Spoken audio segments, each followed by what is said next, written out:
চিত্রনায়িকা নিঝুমকে অপহরণের চেষ্টার অভিযোগে উবার চালক গ্রেফতার। চিত্রনায়িকা নিঝুম রবিনা সম্প্রতি রাজধানীর হাতিরঝিলে রাইড শেয়ারিং অ্যাপস উবার চালকের অনাকাঙ্ক্ষিত আচরণের শিকার হন বলে জানিয়েছিলেন। সেই ঘটনায় শনিবার রাতে রামপুরা থানায় একটি মামলা করেন তিনি। রোববার ২৬ জানুয়ারি সকালে সেই গাড়ি চালককে গ্রেফতার করেছে পুলিশ। বিষয়টি নিশ্চিত করেছেন চিত্রনায়িকা নিজেই।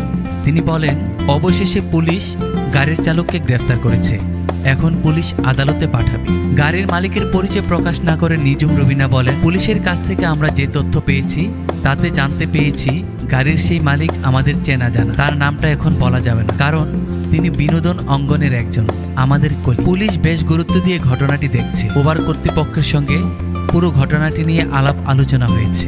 রামপুরা থানার ভারপ্রাপ্ত কর্মকর্তা ওসি আতাউর রহমান আকন্দ গণমাধ্যমকে বলেন, উবার চালক মোহাম্মদ রকিকে গ্রেফতার করা হয়েছে। তার জন্য রিমান্ড আবেদন করে আজ সোমবার আদালতে সোপর্দ করা হবে।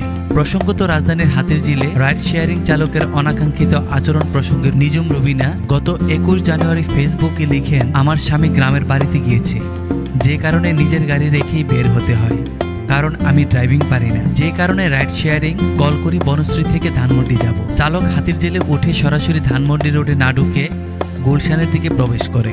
জানতে চাইলে বলে, আপনার লোকেশনে যাচ্ছি, চুপ থাকেন। মঙ্গলবার রাস্তা ফাঁকা, তারপরে সে গুলশান রোডে ঢুকেছে। তখন তার গাড়ির স্পিড ৮০ থেকে ১০০, অনেক হাই স্পিডে গাড়ি টেনে যাচ্ছিল। বিষয়টি আমার কাছে সন্দেহ লাগে। তাকে বলি, আমাকে এখানেই নামিয়ে দেন। তখন সে আমাকে বলল, চুপ থাক, কোনো কথা বলবি না। তারপর আমি গাড়ির গ্লাস খুলে বাঁচাও বাঁচাও বলে চিৎকার শুরু করি। কারো সাড়া পাইনি। একটা পর্যায়ে গাড়ির গতি একটু কম মনে হলে লাফ দিয়ে গাড়ি থেকে নেমে যাই।